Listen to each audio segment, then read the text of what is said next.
Hey there, Aubrey. How are you today? I'm What's great, new? Lindsay. How are you? Good. Aubrey, do you have a strong grip, would you say, with your hands when you grip something? Not bad, but for a while I was trying to be able to do like pull-ups, and you would have to dead hang in order to prepare for that. And I had to use gloves that would give me a better grip because my hands would Yes. just slide right off the bar. So Oh, I guess I don't yes. have the strongest grip. You have to Yeah. like work up to it, right? Grip strength is a real thing. The other day I was in Orange Theory and I'm trying to lift heavier because I know, women need to lift heavy, Yes. right? And so we're doing deadlifts and I was feeling good. I was really feeling good at my 30 pounds deadlift. And then I look around and all these women my same size are doing 60. And I'm thinking, oh my, I can't even pick the 60 off the thing and bring it over to my station. Like I can't No, even, it's the grip same. strength. I don't even have the grip strength to carry a 60 Just the pound grip weight. strength. I don't know Yeah, how it's they true. do it. Back when Yeah. I was younger, I rock climbed a lot. I was a rock climber, and my grip strength was really impressive. I could grip these tiny little holds.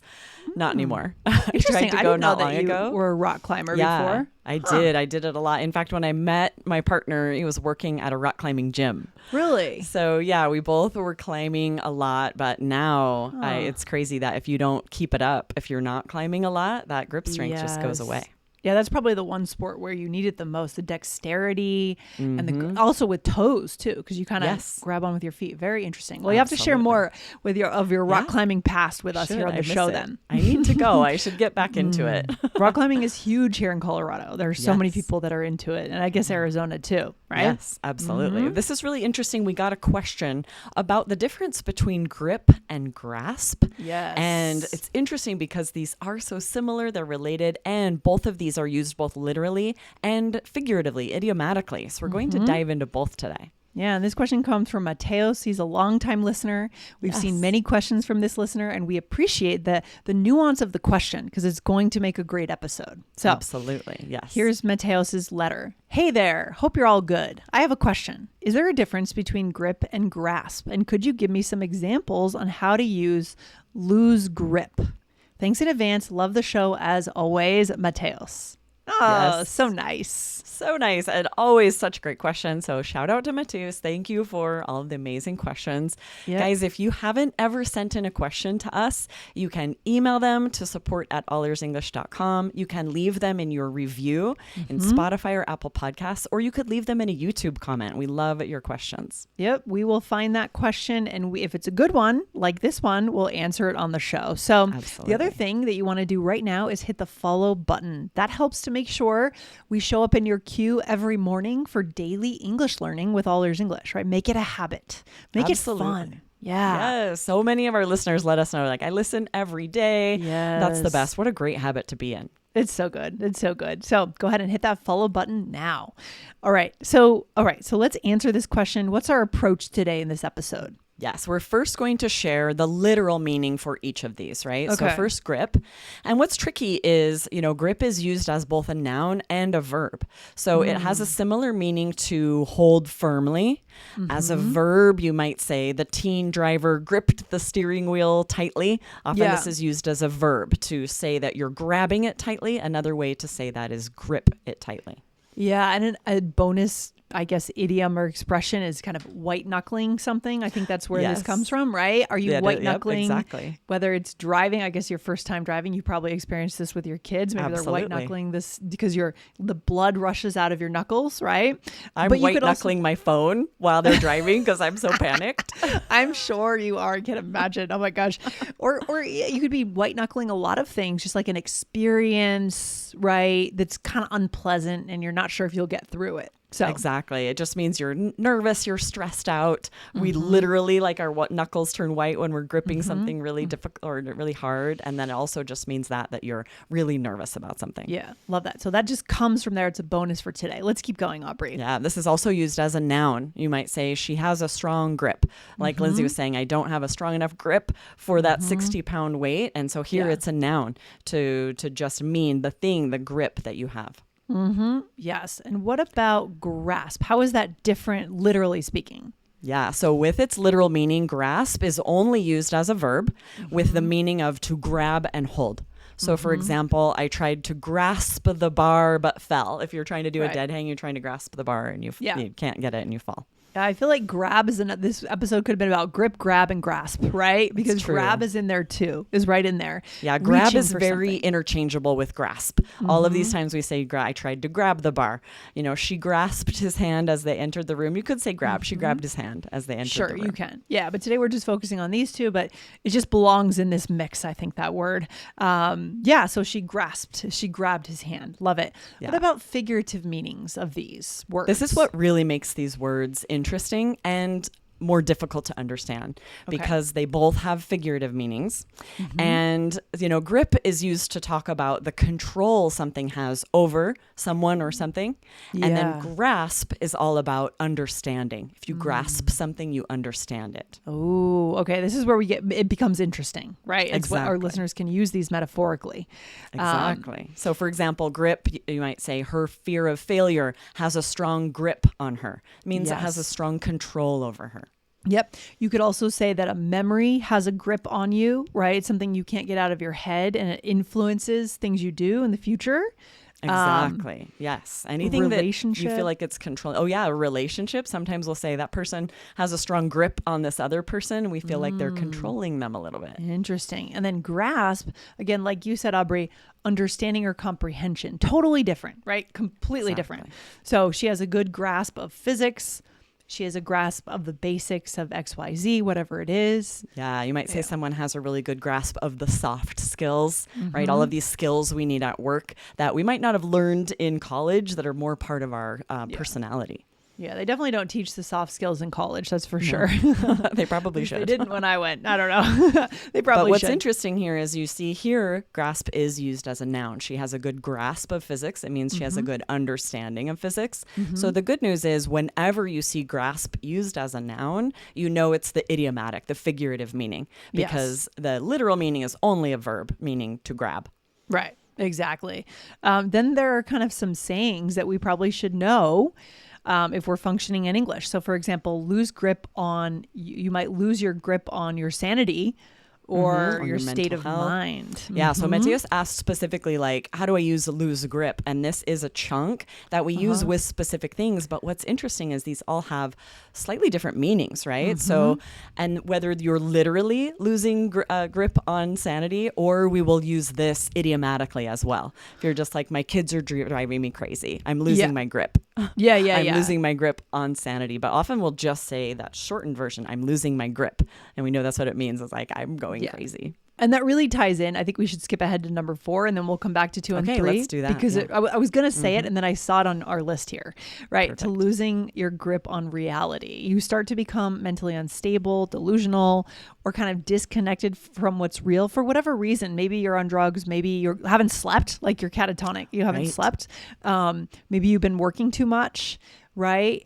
Or you're in like isolation. You're alone.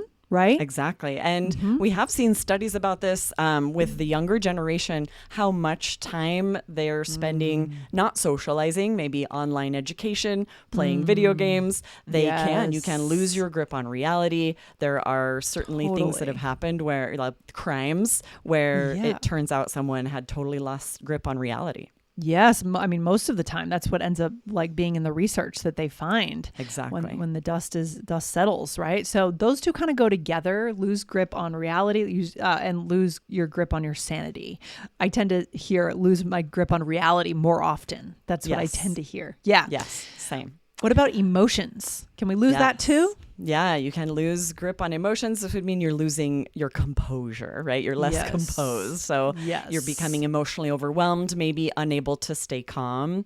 So you could say she lost her grip on her emotions and started crying in the meeting. This can certainly happen. And it's interesting, for all of these, we'll often just shorten it to she lost her grip or I lost my grip.